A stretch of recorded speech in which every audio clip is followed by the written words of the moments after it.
Now, let's dive into today's story. Chapter 1. The Perfect Life. Gregory Riley stood in his mahogany-paneled office, gazing out at the Seattle skyline through floor-to-ceiling windows. At 42, he commanded respect as one of the city's most successful defense attorneys, known for his calculating mind and ruthless pursuit of victory. His reputation preceded him in every courtroom, a man who never forgot a slight and always collected his debts. The framed photo on his desk showed what appeared to be the perfect family.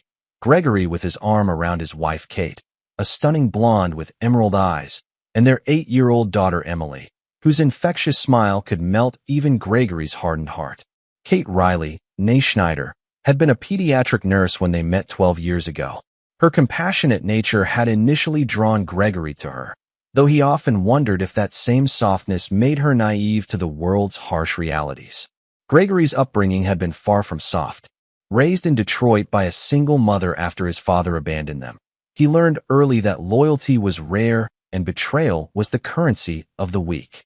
His mother, Claire Riley, had worked 3 jobs to put him through law school, dying of exhaustion just months before he graduated. That loss forged something unbreakable in Gregory, a code that demanded absolute loyalty from those he loved and swift, merciless retribution for those who crossed him. Emily was his weakness and his strength. Unlike Kate's gentle nature, Emily had inherited Gregory's sharp intellect and fierce independence. She could debate philosophy with him over breakfast and negotiate for extra bedtime stories with the precision of a seasoned lawyer. At 8, she already showed signs of the Riley steel that ran through Gregory's veins. Kate entered his office without knocking, a habit that had once seemed endearing but now felt invasive. "Gregory, we need to talk about Emily's school play. The rehearsal schedule conflicts with." "Handle it," Gregory interrupted, not turning from the window. He'd noticed Kate's increasingly frequent interruptions at work, her need to discuss trivial matters that she'd previously managed independently. More concerning were the subtle changes: new clothes, different perfume, and a phone that never left her side. "You've been distant lately," Kate pressed, moving closer. Emily's noticed.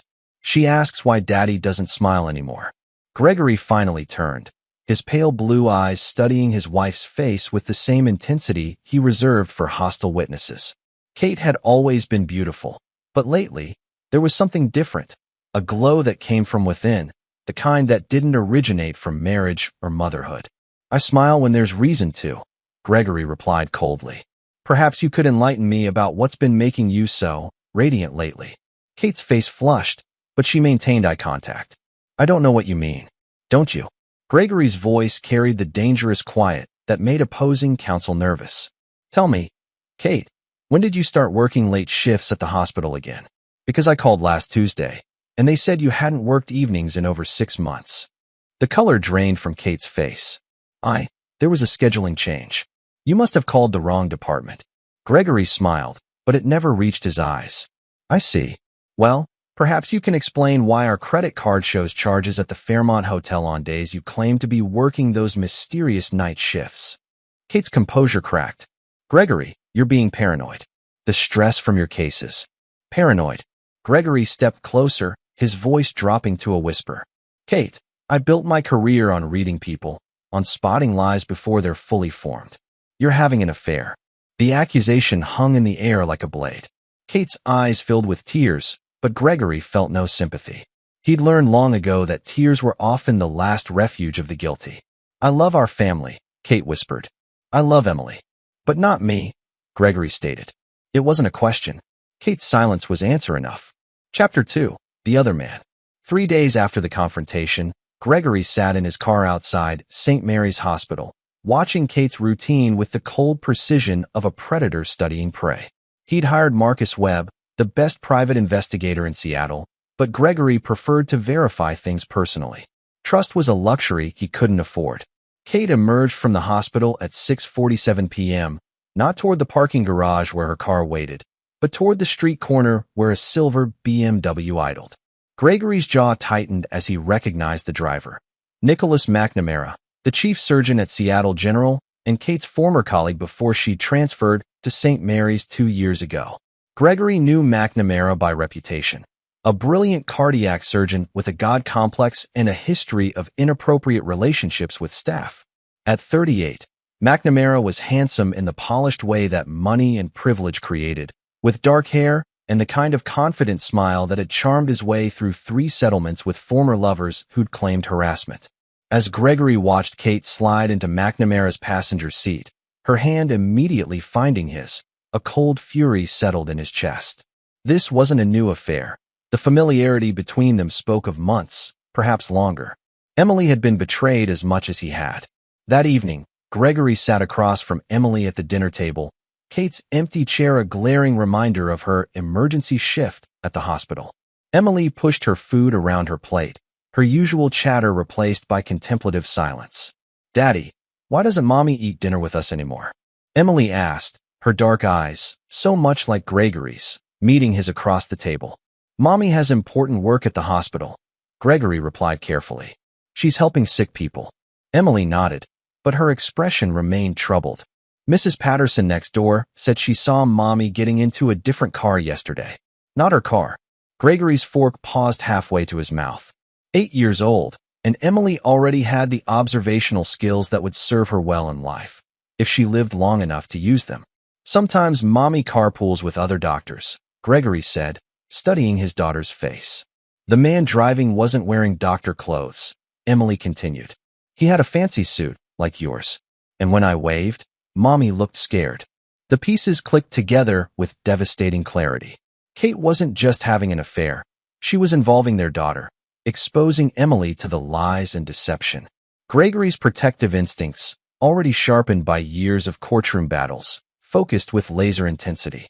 Later that night, Gregory stood in his study reviewing Marcus Webb's preliminary report. Nicholas McNamara's background read like a case study in privilege and entitlement. Born to old Seattle money, educated at Harvard Medical School, he built his career on his father's connections as much as his surgical skills. More disturbing were the patterns Marcus had uncovered. 3 previous affairs with married colleagues, each ending when the women's husbands discovered the relationships. In 2 cases, the couples had divorced. In the third, the husband had suffered a convenient accident that left him paralyzed. Gregory's blood ran cold as he read the details of that case. Dr. Richard Hutchinson, an anesthesiologist, had been found at the bottom of his apartment building's stairwell after confronting McNamara about his affair with Hutchinson's wife. The investigation had concluded it was an accident. Dr. Hutchinson had been drinking heavily due to his marital problems and had apparently fallen down the stairs. But Gregory's legal mind saw the inconsistencies that the police had overlooked or ignored. The timing was too convenient, the circumstances too neat. McNamara had a pattern, and that pattern suggested a willingness to eliminate obstacles permanently. Gregory poured himself a glass of whiskey and sat back in his leather chair. Kate had chosen her lover poorly. She'd involved their daughter in a dangerous game with a man who had potentially killed before. The betrayal cut deep, but the threat to Emily transformed Gregory's hurt into something far more dangerous. As he stared at McNamara's photograph, Gregory began to plan. The man staring back at him from the glossy photo had no idea he'd just made an enemy of someone who never forgave and never forgot. More importantly, McNamara had threatened what Gregory valued most in this world, his daughter. That night, Gregory didn't sleep. Instead, he sat in Emily's doorway, watching her peaceful face as she slept, and made a promise that would reshape their lives forever. Kate had chosen her side. McNamara had revealed his nature. Now it was Gregory's turn to show them what happened when someone crossed O'Reilly. The game was about to begin, and Gregory intended to win it all. Chapter 3: The Vanishing. The morning of Emily's disappearance began like any other, with Kate rushing through breakfast preparations while maintaining the facade of normalcy. Gregory watched her from behind his newspaper, noting the nervous energy that had become her constant companion. Her phone buzzed incessantly, and each time she checked it, her face flushed with guilt. "Emily, sweetheart, finish your cereal," Kate called, her voice pitched higher than usual. "You don't want to be late for school." Emily appeared in the kitchen doorway wearing her favorite purple dress, her dark hair and pigtails. "Daddy, can you drive me to school today? Please." Gregory folded his newspaper, studying his daughter's face. "Of course. Any particular reason?" Emily glanced at Kate, who was pointedly not listening while packing lunchboxes. I want to show you the art project I'm working on. It's about families. The irony wasn't lost on Gregory. I'd love to see it. Kate spun around, her expression strained. Actually, I need to drop Emily off today. I have to be at the hospital early, and her school is on the way. Since when is Madison Elementary on the way to St. Mary's Hospital? Gregory asked, his voice deceptively calm. Kate's phone buzzed again. She glanced at it, and Gregory caught the flash of panic in her eyes. There's been a change in my schedule. Dr. Morrison needs me for a consultation. Gregory stood slowly, his height giving him a physical advantage that he'd learned to use effectively. Kate, Dr. Morrison retired 8 months ago. I was at his retirement party. The kitchen fell silent except for the ticking of the antique clock Kate had inherited from her grandmother. Emily looked between her parents, her young mind processing the tension that adults thought they could hide from children. I'll take Emily, Gregory said finally. You should focus on getting your story straight before your next conversation. As Gregory and Emily walked to his car, Emily slipped her small hand into his. Daddy, are you and Mommy going to get divorced like Tommy Patterson's parents? Gregory stopped walking and knelt to Emily's eye level. Why would you ask that? Tommy says parents fight a lot before they get divorced, and they lie to kids about where they're going. Emily's eyes were too wise for her 8 years. Mommy's been lying about work, hasn't she? Gregory felt something crack inside his chest. Emily deserved better than this. Better than parents who thought she was too young to understand betrayal. Sometimes adults make mistakes, sweetheart. But no matter what happens, I will always protect you. Do you understand? Emily nodded solemnly. I understand, Daddy. But even as Gregory made that promise, he had no idea how quickly he'd be called upon to keep it. The call came at 3:47 p.m. Gregory was in court, cross-examining a witness in a high-profile murder case, when his phone vibrated with the emergency tone he'd programmed for Kate and Emily. He glanced at the screen. Kate. Your Honor, I need a brief recess, Gregory announced, his voice steady despite the ice forming in his veins. Judge Harrison, who'd known Gregory for 15 years, took one look at his face and granted the request immediately. In the hallway, Gregory answered the call. What's wrong? Emily's gone. Kate's voice was barely controlled hysteria. The school called. She never came back from lunch recess. They can't find her anywhere. Gregory's world tilted on its axis. What do you mean she never came back? She was playing on the playground at noon. When the teachers called the children in, Emily wasn't there. They've searched the entire school grounds. Gregory, our baby is missing. For a moment, Gregory couldn't breathe. Emily's face flashed through his mind. Her smile that morning, her trust in him, his promise to protect her. Have you called the police? I know. I wanted to call you first. Call them now. I'm on my way. Gregory's mind raced as he drove toward Emily's school. 8-year-old children didn't simply vanish from school playgrounds. Either Emily had wandered off, unlikely, given her intelligence and strict adherence to rules, or someone had taken her. The thought made Gregory's hands tighten on the steering wheel until his knuckles went white.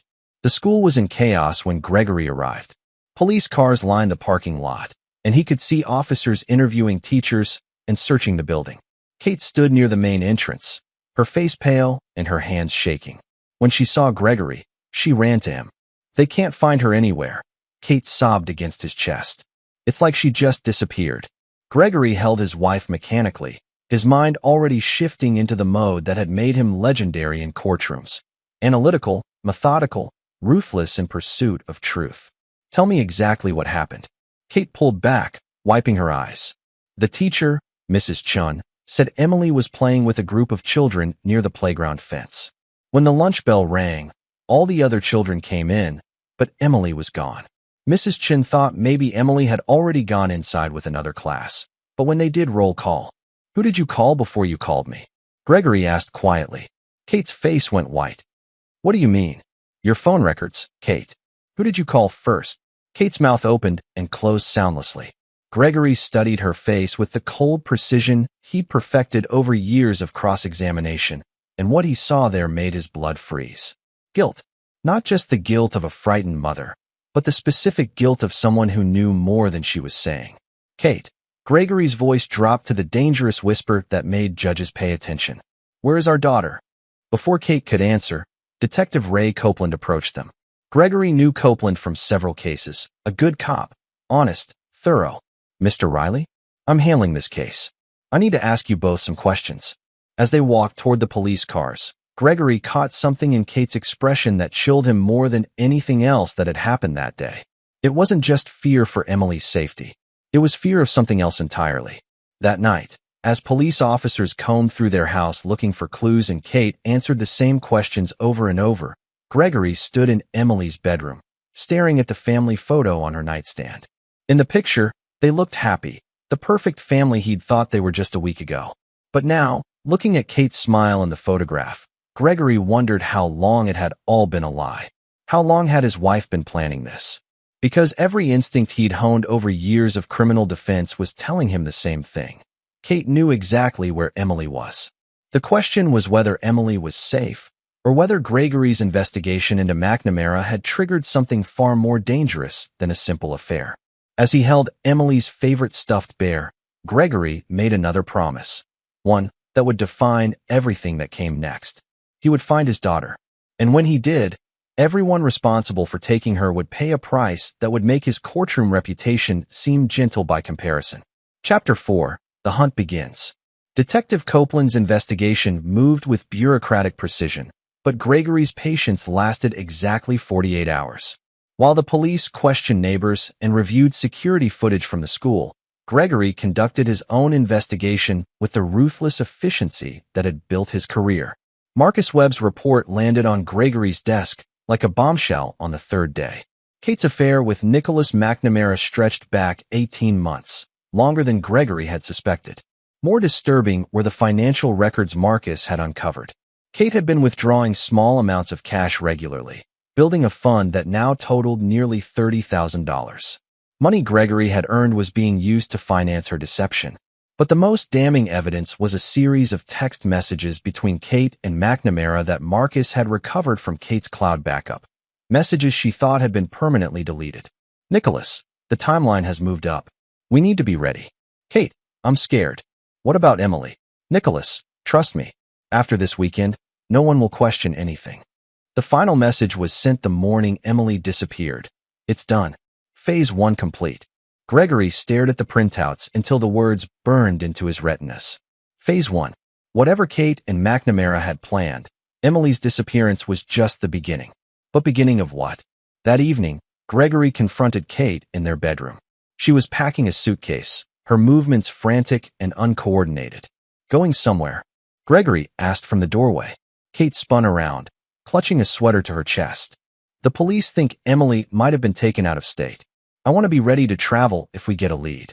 Interesting theory. Gregory stepped into the room, closing the door behind him. Tell me, Kate, in your experience with kidnappings, how often do the perpetrators send ransom demands or contact the family in the first 72 hours? Kate's face went pale. I don't know. I'm not a criminal lawyer. No, you're not. But I am. And in my experience, when a child vanishes without a trace, without witnesses, without demands for money, it's usually because someone close to the family has helped orchestrate the disappearance. Gregory's voice was perfectly calm, which made it infinitely more menacing. What are you suggesting? Kate whispered. Gregory pulled out his phone and opened the recovered text messages. I'm not suggesting anything, Kate. I'm stating facts. You and Dr. McNamara have been planning something that involves our daughter. Phase 1 foot is complete, according to your boyfriend. What's Phase 2? Kate's legs gave out, and she sank onto the bed. For a moment, Gregory almost felt sorry for her. Almost. It's not what you think, Kate said finally. Then explain it to me. Because right now, I think you and McNamara have taken my daughter, and I'm about 30 seconds away from calling Detective Copeland to share your text messages with him. Kate's composure cracked completely. She's safe. Emily is safe, I swear to you. We would never hurt her. Where is she? I can't tell you that. Gregory's control snapped. In 2 strides, he crossed the room and grabbed Kate's shoulders, pulling her to her feet. My daughter has been missing for 3 days. 3 days, Kate. Tell me where she is, or I will make you tell me. The threat in Gregory's voice was unmistakable. Kate had seen him destroy hostile witnesses with words alone, but this was different. This was personal, and Gregory Riley personal was a force that few people ever witnessed and lived to discuss. She's with my sister, Kate whispered. Brenda. In Portland. Gregory released her, so suddenly she stumbled backward. Brenda Bowen? Your sister who supposedly died in a car accident 5 years ago. Kate's silence was confirmation enough. Jesus Christ, Kate. How long have you been planning this? How many lies have you built our marriage on? Brenda didn't die, Kate said, her voice barely audible. She went into witness protection. Her ex-husband was dangerous. We faked her death to keep her safe. Gregory's mind raced through the implications. If Brenda Bowen was alive, if she was in witness protection, then she had connections to law enforcement, to people who could make identities disappear and reappear at will. People who could make an 8-year-old girl vanish from a playground without a trace. And McNamara? How does he fit into your sister's resurrection? Kate wrapped her arms around herself. Nicholas has been helping Brenda. Medical care, documentation, financial support. When we started, when our relationship began, I told him about her. He wanted to help. How generous of him, Gregory said coldly. And now he's helping you do what exactly? Disappear with Emily? Start a new life where the inconvenient husband isn't part of the picture? It's not like that. Then what is it like, Kate? Because from where I'm standing, it looks like you and your boyfriend kidnapped my daughter to force me into a divorce that would give you everything you want without having to earn it. Kate's tears meant nothing to Gregory now. He'd seen too many guilty defendants cry to be moved by the performance. Where in Portland? Gregory demanded. I won't tell you that. Gregory smiled, and Kate flinched. She'd seen that smile in court, right before he destroyed someone's life with carefully chosen words. Kate, you seem to have forgotten who you're married to. I don't make requests. I get what I want because I'm very good at making the alternative unthinkable.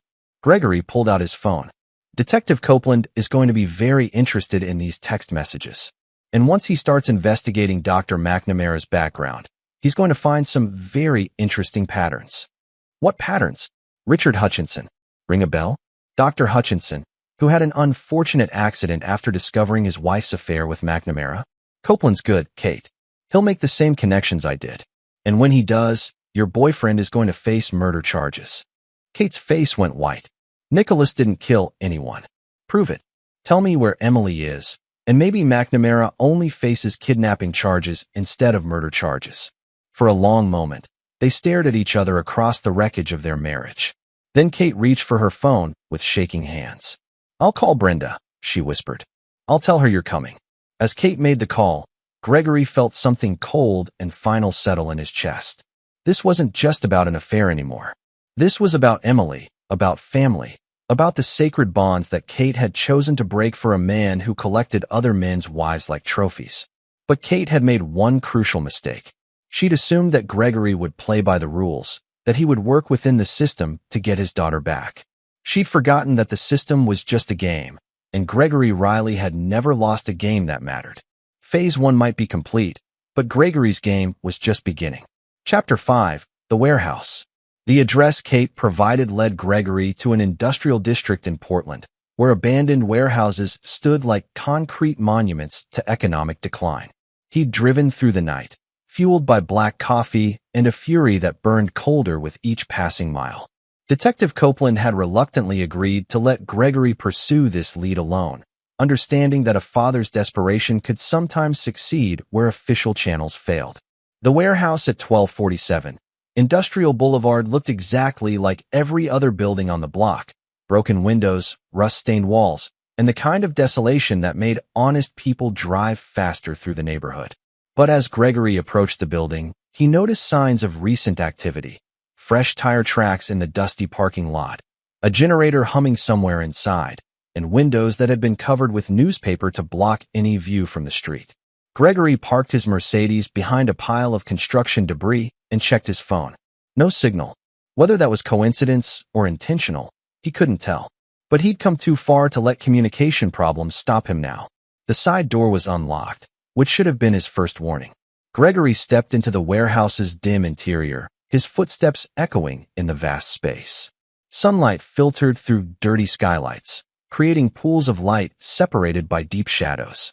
The smell hit him immediately, not the mustiness he'd expected, but something else. Something medical. Antiseptic. Hello. Gregory called out, his voice bouncing off the concrete walls. Emily. Silence answered him, but not complete silence. Somewhere in the warehouse, he could hear the soft hum of electrical equipment and what sounded like air conditioning in an abandoned building.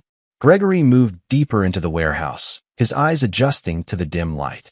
That's when he saw them, the partitioned areas that had been constructed in the building's far corner. Clean white walls, fluorescent lighting, and the unmistakable appearance of a medical facility. "My God," Gregory whispered, understanding flooding through him like ice water. This wasn't just about an affair. This wasn't about Kate running away with McNamara. This was something far more sinister. A child's giggle echoed through the warehouse, high and sweet and achingly familiar. "Daddy." The voice was distant, muffled, but unmistakably Emily's. Gregory's heart hammered against his ribs as he followed the sound, moving through the makeshift medical facility with growing horror. Operating tables, monitoring equipment, four stands. All of it clean, modern, and completely illegal in an abandoned warehouse. "Emily," Gregory called out, his voice cracking with emotion he couldn't control. "Emily, where are you, sweetheart?" The giggling came again, from somewhere beyond the medical area. Gregory pushed through a set of double doors and found himself in what had been converted into living quarters. Comfortable furniture, a kitchen, bedrooms, a fully functional apartment hidden inside the warehouse. And there, sitting on a couch watching cartoons on a tablet, was Emily. "Daddy." Emily jumped up and ran to him, throwing her small arms around his waist. "I knew you'd find me.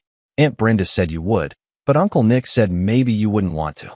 Gregory knelt and held his daughter tight, breathing in the familiar scent of her shampoo and feeling the solid reality of her in his arms. She was safe. She was alive. Everything else could be dealt with later. "Are you hurt, sweetheart? Has anyone hurt you?" Emily pulled back to look at him, her dark eyes serious. "No, Daddy. Aunt Brenda takes good care of me. But I don't like Uncle Nick very much. He gives me medicine that makes me sleepy, and he talks to Mommy about things I'm not supposed to hear." Ice formed in Gregory's veins. "What kind of medicine, Emily?" "The kind in the needles. Like when I got my shots for school, but different. Uncle Nick says it's vitamins, but vitamins don't usually make you fall asleep." Gregory's hands trembled as he held Emily's face, studying her pupils, checking for any signs of what? What had McNamara been doing to his daughter? "Daddy, are you okay? You look scared." Gregory forced a smile. "I'm fine now that I found you. Emily, I need you to stay very close to me, okay? We're going to leave here together. But Aunt Brenda will be sad. She missed me so much when everyone thought she was dead." "I know, sweetheart. But you and I need to go home now." Emily nodded solemnly. "Can I get my bear? Aunt Brenda bought me a new one." "Of course. Show me where your things are." As Emily led him toward one of the bedrooms, Gregory's mind raced through the implications of what he'd discovered. The medical facility, the drugs Emily mentioned, the sophisticated setup. This wasn't a simple kidnapping or a custody manipulation. This was something that required serious money, planning, and medical expertise. In Emily's temporary bedroom, Gregory helped her pack her few belongings while trying to process what he'd learned. McNamara had been giving Emily drugs. The question was why, and what the long-term plan had been. "Emily," Gregory said carefully, "when Uncle Nick gave you the medicine, did he take any pictures or videos?" Emily's face scrunched in concentration. "Sometimes. He said they were for Mommy, so she could see I was okay. But he also took some when I was sleeping. That seemed weird." Gregory's blood turned to ice. Pictures of his drugged, unconscious daughter. The possibilities that flooded his mind made him physically nauseous.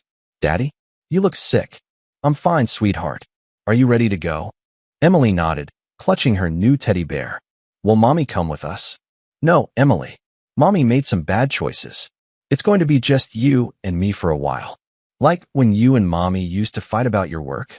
Gregory looked at his daughter's innocent face and felt something fundamental shift inside him.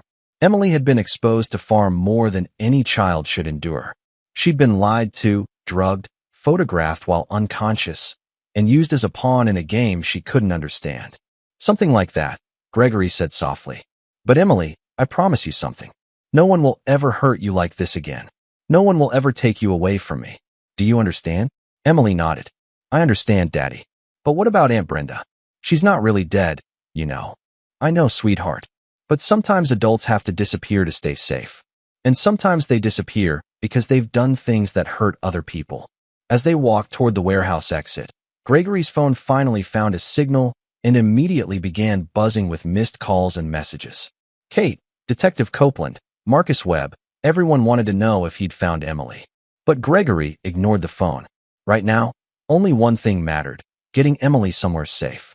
Because based on what he'd discovered in the warehouse, the game Kate and McNamara had been playing was far more dangerous than a simple affair. And now it was Gregory's turn to play. As they reached the car, Emily looked back at the warehouse. "Daddy, will Uncle Nick and Aunt Brenda get in trouble?" Gregory secured Emily in her car seat, his movements gentle despite the rage building in his chest. "Yes, sweetheart. They will get in very big trouble." "Good," Emily said with satisfaction. "I didn't like the sleepy medicine." As Gregory drove away from the warehouse, he was already planning. Kate and McNamara had crossed a line that couldn't be uncrossed. They'd involved Emily in their scheme, drugged her, photographed her while unconscious, and God only knew what else they'd planned. But they'd made one critical error. They'd assumed Gregory would play by society's rules, that he'd work within the legal system to seek justice. They were about to learn that when it came to Emily's safety, Gregory Riley didn't believe in rules. Chapter 6: The Truth Unveiled. The drive back to Seattle gave Gregory time to think, and thinking was what Gregory did best. Emily slept in her car seat, exhausted from her ordeal, while Gregory's mind dissected everything he'd discovered in the warehouse. The medical equipment, the drugs, the photographs, pieces of a puzzle that formed a picture too horrific for most people to contemplate. Gregory had seen evil in his career, had defended monsters who wore human faces, but this was different. This was personal. He called Marcus Webb from a rest stop while Emily used the bathroom. "I found her," Gregory said without preamble. "She's safe. But I need you to research something for me. I need everything you can find about organ trafficking networks on the West Coast, particularly any connections to cardiac surgeons." Marcus was quiet for a long moment. "Jesus Christ, Gregory. Are you telling me what I think you're telling me?" "I'm telling you that my 8-year-old daughter was being drugged and photographed while unconscious in a makeshift medical facility. I'm telling you that Dr. Nicholas McNamara has access to surgical equipment, connections to people who can create false identities, and a history of eliminating inconvenient husbands." And Kate. Gregory watched Emily through the rest stop window, her small figure making him think of how fragile children really were. Kate chose her side. Now she lives with the consequences. When Gregory arrived home with Emily, Kate was waiting in the driveway. Her face showed relief, guilt, and something else, fear. "Emily." Kate ran toward the car, but Gregory intercepted her. "Don't," Gregory said quietly. "Don't touch her." Kate stopped, her face crumpling. "She's my daughter too." "Your daughter?" Gregory's voice was deadly calm. "Kate, you facilitated her kidnapping. You helped drug her. You let McNamara photograph her while she was unconscious. Exactly which part of that qualifies as motherly behavior?" We would never." Kate's protest died as she saw Gregory's expression. "Emily told me about the injections, Kate. The pictures. The videos. She told me about waking up groggy and confused while your boyfriend documented her condition." Gregory stepped closer, his voice dropping to a whisper. "What was the plan, Kate? How much is an 8-year-old's heart worth on the black market?" Kate's face went white. "You're insane. Nicholas would never." Nicholas McNamara has access to surgical facilities, connections to people who create false documents, and a network of individuals who can make bodies disappear. Richard Hutchinson's accident wasn't the first time McNamara eliminated an obstacle. My investigator found 3 other suspicious deaths connected to him over the past decade. Gregory pulled out his phone and showed Kate the files Marcus had compiled. Dr. Sarah Mitchell, anesthesiologist, found dead in her apartment after discovering irregularities in surgical schedules. Ruled a suicide. Dr. James Parker, pathologist, died in a hit-and-run after questioning discrepancies in organ donor records. Never solved. And Dr. Lisa Chun, cardiac nurse, died of an apparent drug overdose after reporting suspicious surgical procedures to hospital administration. Kate shook her head frantically. "No, that's not. Nicholas saves lives. He's a heart surgeon. He's a predator, Kate. And you delivered Emily directly into his hands." Emily appeared at Gregory's side, having gotten out of the car while they talked. She looked at Kate with the clear-eyed assessment that children used when adults had disappointed them. "Hello, Mommy," Emily said politely. "Did you know Uncle Nick was giving me medicine to make me sleep? Daddy says that's not vitamins." Kate knelt down to Emily's level, tears streaming down her face. "Emily, sweetheart, I thought. I believed." "You believed what you wanted to believe," Gregory interrupted. "Because believing the truth would have required you to give up your boyfriend and his promises of a new life." Gregory's phone buzzed with a text from Marcus. "Got it. McNamara's connected to a trafficking network that's been harvesting organs from children in foster care and runaways. They use fake medical emergencies to justify procedures." Emily wasn't random. They needed a specific blood type for a buyer overseas. Gregory read the message and felt something cold and final settle in his chest. Emily hadn't just been kidnapped. She'd been selected for murder, her organs destined for the highest bidder. "Kate," Gregory said, his voice perfectly calm, "I want you to pack a bag and leave. Tonight. This is my house too. Emily is my daughter. Emily is alive despite your choices, not because of them. And this house." Gregory smiled, and Kate flinched. "Check the deed, Kate. This house has been in my name only since our 3rd year of marriage. You signed a quitclaim deed after your gambling problem. Remember?" Kate's face went white. She'd forgotten about the poker debts Gregory had paid off, the legal documents she'd signed to protect the house from her creditors. "You can't just throw me out. I can and I am. Be gone in 1 hour, or I'll have you arrested for child endangerment." And Kate. Gregory's voice dropped to the dangerous whisper that had made careers in courtrooms. "If you try to contact Emily, if you come within a mile of this house, if you so much as breathe in our direction, I will make sure everyone knows exactly what you and McNamara were planning. Your nursing license, your reputation, your freedom, all of it will disappear." Kate looked at Emily, who was watching the conversation with the solemn attention of a child trying to understand adult failure. "Emily, Mommy loves you," Kate whispered. "I know," Emily replied. "But love isn't enough when you make bad choices. Daddy taught me that." An hour later, Gregory and Emily watched from the living room window as Kate loaded her car with the few belongings Gregory had allowed her to take. Emily held Gregory's hand as her mother drove away, her small fingers tight with emotion. "Will we ever see Mommy again?" Emily asked. "That depends on what Mommy does next," Gregory replied. "But Emily, I want you to know something. What happened to you, what they planned, it will never happen again. I promise you that." Emily nodded seriously. "What about Uncle Nick?"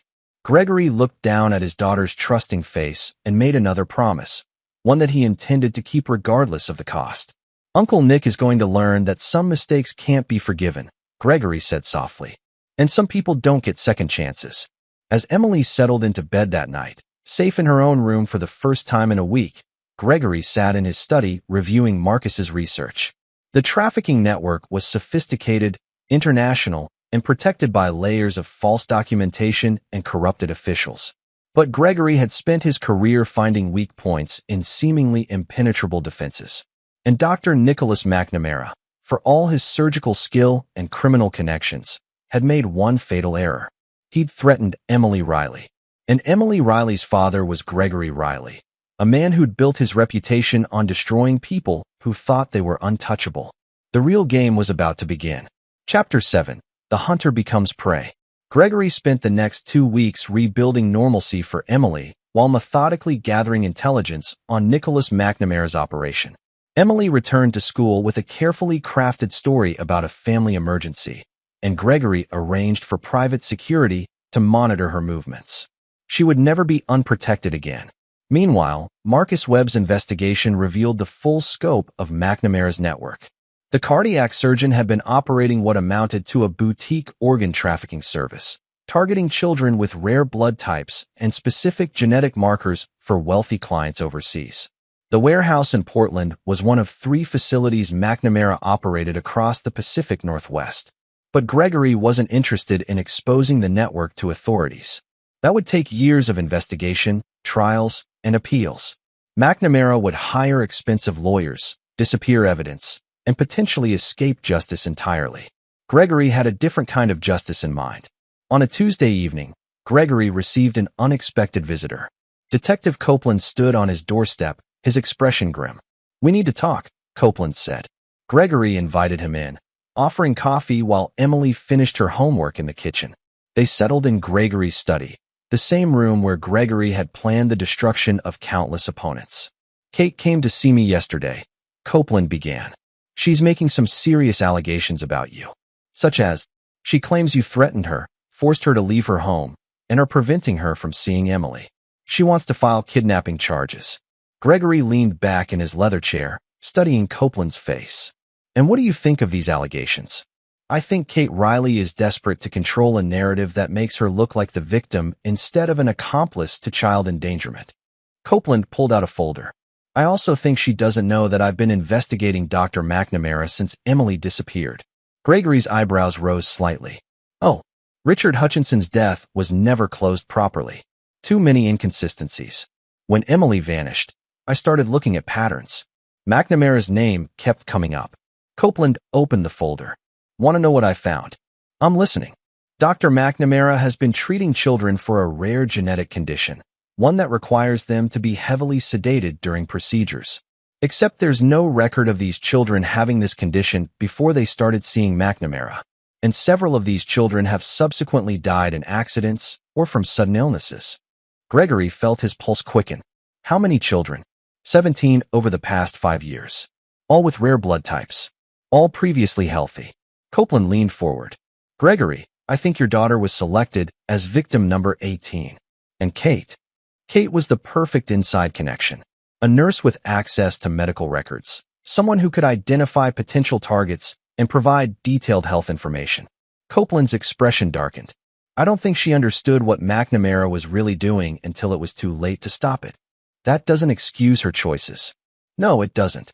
But it might explain why she's so desperate to paint you as the villain now. If McNamara goes down for this, Kate goes down with him." Gregory considered this information carefully. If Copeland was already investigating McNamara, then official justice might actually be possible.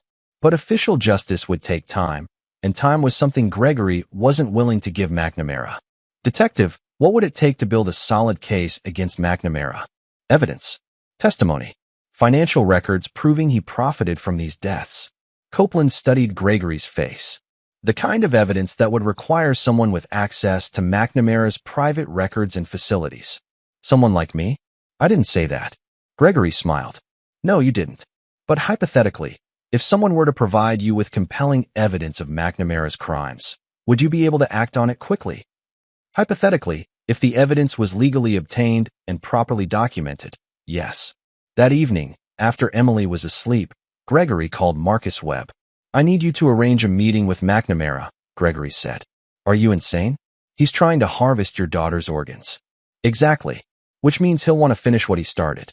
Tell him I'm willing to negotiate shared custody with Kate in exchange for Emily's safety. Make it believable." "Gregory, this is dangerous." "Marcus, this man has killed 17 children. If I don't stop him, Emily will never be truly safe. He'll wait, plan, find another opportunity." Gregory's voice hardened.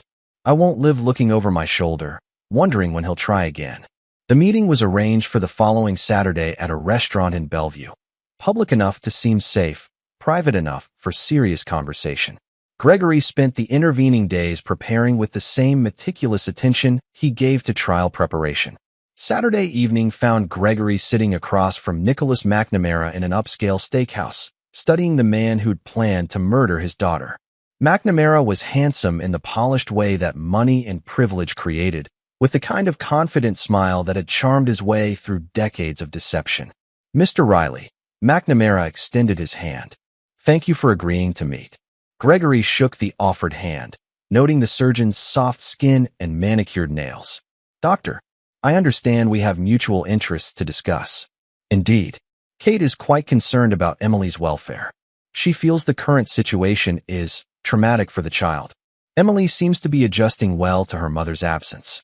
Children are remarkably resilient when they're no longer being exposed to lies and deception." McNamara's smile faltered slightly. "Kate mentioned you might be willing to consider a custody arrangement that would allow Emily to maintain a relationship with her mother." "I'm willing to consider many things, Doctor. The question is what you're willing to offer in return. What would you want?" Gregory leaned forward, his voice dropping to the conversational tone he used for plea negotiations. "I want honesty, doctor. I want to know exactly what you and Kate were planning for Emily." McNamara's face went carefully blank. "I'm not sure what you mean." "Of course you don't. Let me be more specific." Gregory pulled out his phone and opened a voice recording app. "I want you to tell me about the medical facility in the Portland warehouse. I want you to explain why Emily was being drugged and photographed. And I want you to tell me about the 17 children who died after receiving your special medical care."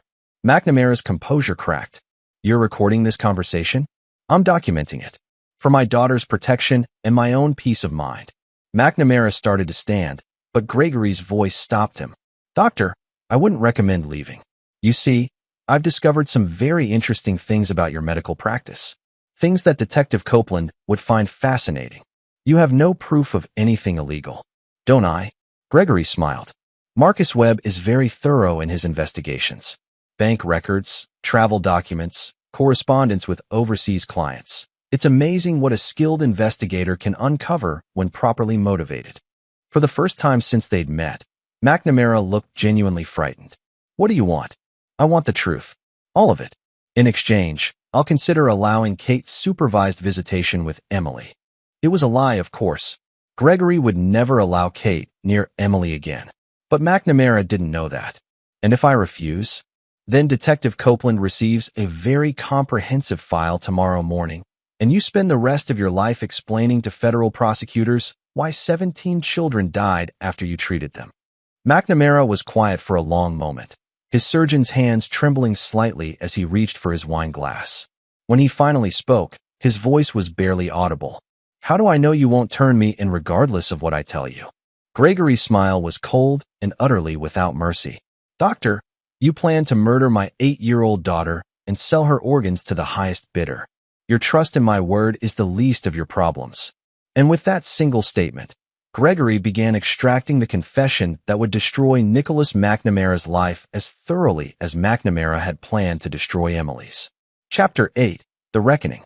McNamara's confession lasted 3 hours and filled 47 pages of transcription. By the time he finished talking, Gregory had documented a criminal enterprise that stretched across 3 states and involved the murders of 23 children, not 17 as Detective Copeland had initially suspected. The recording device on Gregory's phone captured every word as McNamara detailed the selection process, the fake medical procedures, the network of buyers overseas, and the systematic elimination of anyone who threatened the operation. He spoke with the clinical detachment of a surgeon describing a routine procedure, as if the children he'd killed were medical specimens rather than human beings. "Emily was perfect," McNamara said, his voice steady despite the alcohol he'd consumed. "AB-negative blood type, excellent health, the right size. The buyer in Singapore was willing to pay $2 million for a complete harvest: heart, lungs, liver, kidneys, corneas. Kate was supposed to deliver her after we established the medical facility in Portland. And Kate understood what was going to happen." McNamara hesitated. Kate believed Emily would be sedated and taken to Mexico, where she'd live with Brenda until the custody situation was resolved. She never knew about the buyers or the procedures. "When did you plan to tell her?" "After it was done." Kate would have been devastated, but I would have been there to help her through her grief. Sometimes love requires difficult sacrifices. Gregory stared at McNamara across the table, marveling at the man's ability to justify mass murder as an act of love. "And the other children? Did their parents make similar sacrifices?" "The other children were different. Foster kids, runaways, street children. No one missed them. Emily was my first deviation from the standard selection criteria." McNamara's eyes focused on Gregory with disturbing intensity. "Kate's love made me sentimental." By the time they left the restaurant, Gregory had everything he needed to destroy McNamara. But he wasn't finished. Because destroying McNamara legally would take time, and time was something Emily didn't have as long as the surgeon remained free. The next morning, Gregory delivered copies of the recording to Detective Copeland, along with Marcus Webb's comprehensive research into McNamara's financial records and travel patterns. Copeland listened to portions of the confession with the grim expression of a man who'd seen too much evil in his career. "This is enough to put him away forever," Copeland said. "Multiple counts of first-degree murder, conspiracy, interstate trafficking, He'll never see daylight again. How long until you can arrest him? I'll have warrants within 48 hours. We'll coordinate with federal agents and Portland police to hit all his facilities simultaneously. Gregory nodded, but his expression remained troubled. Detective, what's to stop McNamara from disappearing when he realizes what's happening? The man has connections, false documents, money hidden overseas. We'll move fast. He won't have time to run. But Gregory had spent too many years in criminal defense to trust the system's ability to prevent clever criminals from escaping justice. McNamara had eluded detection for years by being smarter than the people hunting him. Gregory wasn't willing to bet Emily's safety on the assumption that would change now. That evening, Gregory received a phone call that confirmed his worst fears. Gregory. Marcus Webb's voice was tight with urgency. McNamara's gone. His house is empty, his office is cleaned out, and his bank accounts have been drained. He disappeared sometime between midnight and dawn. Gregory felt ice form in his veins. What about Kate? Also gone. Left her apartment sometime last night. No forwarding address. No indication of where they went. Gregory hung up and immediately called Detective Copeland, who confirmed what Marcus had discovered. Despite Copeland's confidence in the speed of official justice, McNamara had vanished with the efficiency of someone who'd planned multiple escape routes. We'll find them, Copeland promised. Interstate flight, conspiracy charges. The FBI will make this a priority. Detective, McNamara has been killing children for years while you and every other law enforcement agency failed to notice. Forgive me if I don't share your confidence in the system's ability to protect my daughter. That night, Gregory sat in Emily's room watching her sleep, the weight of his failure pressing down on him like a physical force. He'd thought he could use the legal system to eliminate the threat McNamara represented. Instead, his careful documentation had given McNamara the warning he needed to escape. Emily stirred in her sleep, and Gregory reached out to smooth her hair. In the dim light from the hallway, she looked impossibly young and vulnerable. The thought of McNamara's hands on her, of the drugs he'd given her, of the photographs he'd taken while she was unconscious, made Gregory's vision blur with rage. Daddy. Emily's voice was drowsy with sleep. Why are you in my room? Just checking on you, sweetheart. Go back to sleep. Emily sat up, studying Gregory's face with the intuitive perception that children possessed. You look scared again. Is Uncle Nick coming back? Gregory's heart clenched. No, Emily. Uncle Nick will never hurt you again. I promise. Good. I didn't like him. Emily lay back down, clutching her teddy bear. Daddy, will you stay until I fall asleep? Of course. As Emily drifted back to sleep, Gregory made a decision that would define the rest of their lives. The legal system had failed. McNamara was free, which meant Emily would never be truly safe. The surgeon would wait, plan, find another opportunity to finish what he'd started. But Gregory had advantages that law enforcement didn't possess. He had money, connections, and a willingness to operate outside the constraints that limited official investigations. Most importantly, he had something McNamara had underestimated: a father's love transformed into a weapon of absolute purpose. Gregory pulled out his phone and dialed a number he'd hoped never to use. Alejandro Clay, came the voice on the other end. Clay, it's Gregory Riley. I need to call in that favor. Alejandro Clay was a man who existed in the spaces between legal and illegal, a fixer who solved problems that couldn't be addressed through official channels. Gregory had kept Clay out of federal prison 5 years earlier by finding prosecutorial misconduct in his case. The charges had been dismissed, but the favor had remained uncalled until now. What kind of problem are we talking about, counselor? The permanent kind, Gregory said quietly. A man who kills children and the woman who helped him target my daughter. Clay was quiet for a moment. That's serious business, Gregory. Once we start down that road, there's no going back. Gregory looked at Emily's sleeping face and felt something hard and final settle in his chest. There's already no going back. The only question is whether my daughter lives the rest of her life looking over her shoulder, or whether the people who threatened her disappear permanently. I'll need details. Locations, patterns, associates. I'll send you everything I have. But Clay, I want them to know why this is happening. I want them to understand that this is the consequence of threatening Emily Riley. Understood. This will take time to arrange properly. I'm not going anywhere, Gregory said. And neither is Emily. But McNamara and Kate need to learn that some mistakes can't be survived. As Gregory ended the call, he felt a sense of peace he hadn't experienced since Emily's disappearance. The legal system had failed to protect his daughter, but Gregory Riley had never relied solely on the legal system to win the battles that mattered. McNamara had made the mistake of thinking Gregory was just another anxious father who would work within the rules to seek justice. He was about to discover that Gregory Riley wrote his own rules when it came to protecting the people he loved. The hunt was about to begin, and this time, Gregory would be the one setting the traps. Chapter 9. No Forgiveness. 6 months later, Gregory stood in the kitchen of their new home in Bainbridge Island, watching Emily practice piano through the living room doorway. They'd moved after Detective Copeland informed him that the FBI had found Kate and McNamara's bodies in a burned-out cabin in rural Oregon, victims of what appeared to be a falling out between criminal associates.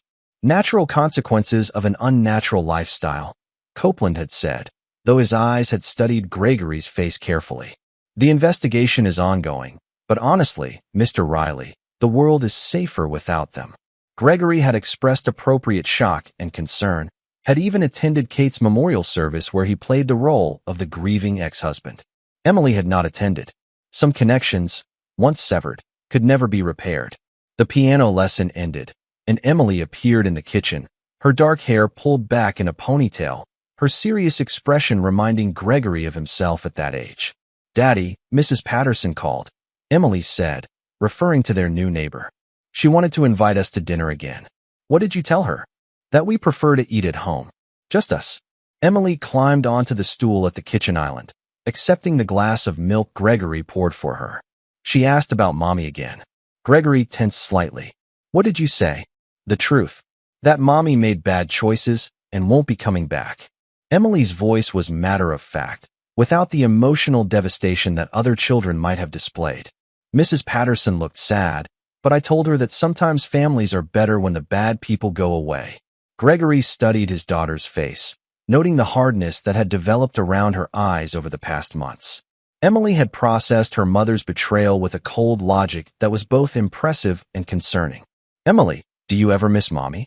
Emily considered the question seriously, swinging her legs as she drank her milk. "Sometimes I miss the idea of having a mommy, but I don't miss the person she really was." "Does that make sense?" "Perfect sense." "Good. Because I was thinking." Emily paused, choosing her words carefully. "I was thinking that maybe we don't need anyone else in our family. Maybe it's better when it's just people who would never hurt each other." Gregory felt a surge of pride mixed with concern. Emily was learning lessons about loyalty and betrayal that most children never had to confront. She was becoming someone who understood that love without absolute trust was worthless. "You're probably right," Gregory agreed. "But Emily, you know that not everyone in the world is dangerous, right? There are people who can be trusted." "I know. Mrs. Chun at school is nice. And Detective Copeland is honest." Emily's expression grew thoughtful. "But for family, I think it should just be us. People who would never, ever betray each other." As Gregory looked at his daughter, this serious, intelligent child who'd survived betrayal and emerged stronger, he realized that Emily had learned the same lesson that had shaped his own life. Trust was earned through actions, not words. Loyalty was demonstrated through sacrifice, not convenience. And forgiveness was a luxury that could cost everything. That evening, after Emily was asleep, Gregory sat in his study reviewing the final reports from Marcus Webb's investigation. Kate and McNamara's deaths had been thorough and professional, exactly what Gregory had paid for. Alejandro Clay had kept his word, and the threat to Emily had been permanently eliminated.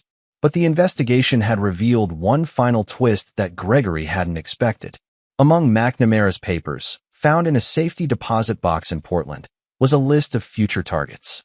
Emily's name was at the top, but below it were 17 other children, all with rare blood types, all currently healthy, all selected for death by a man who viewed children as commodities.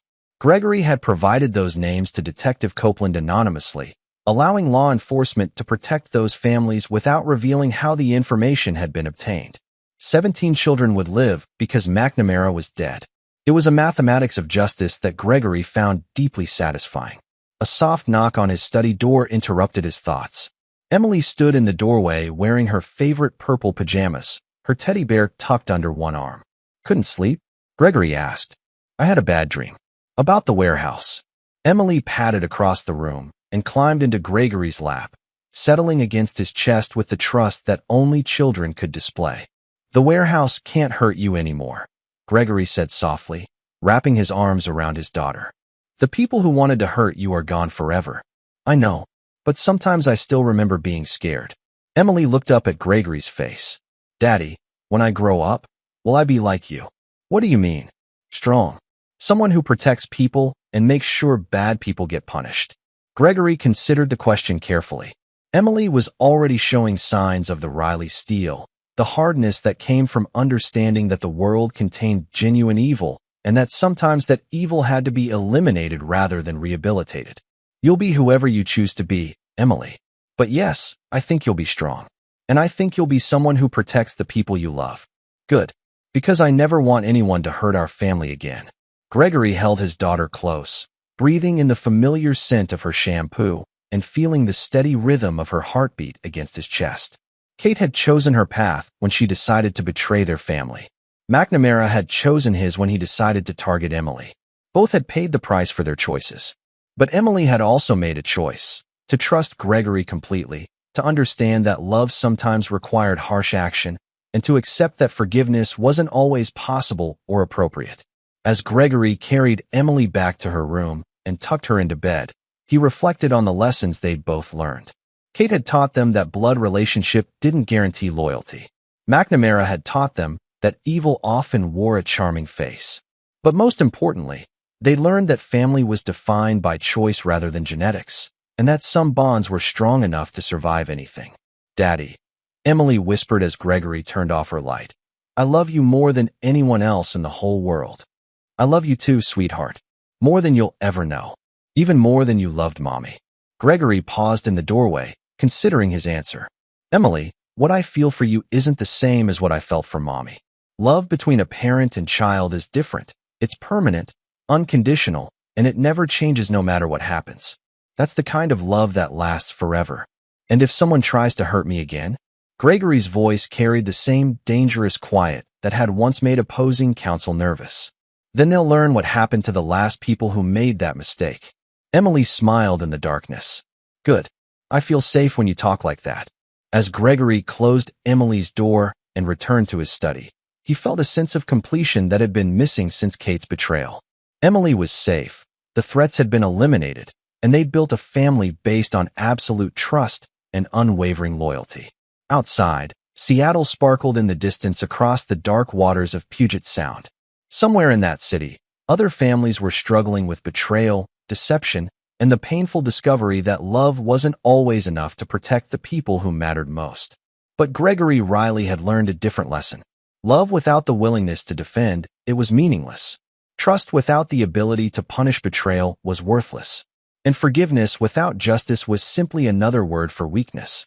Emily would grow up understanding these truths, protected by a father who had proven that some bonds were worth killing for.